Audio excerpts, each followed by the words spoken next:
Ditawari Aurel Hermansyah jadi chef di restorannya, begini jawaban Lord Adi. Meskipun Lord Adi tak masuk final di MasterChef Season 8, namanya terus berkibar di dunia hiburan selain di dunia kuliner. Tak hanya itu, Lord Adi juga seolah-olah namanya lebih terkenal ketimbang juara 1 MasterChef Season 8. Karirnya sangat beruntung saat ini, bahkan ia berkesempatan untuk bertemu sosok Atta Halilintar dan Aurel Hermansyah.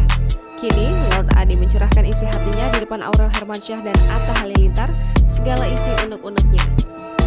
Ia ditawari oleh Aurel Hermansyah untuk membuat restoran. Aurel Hermansyah lalu menawarkan Lord Adi untuk membuat sebuah restoran.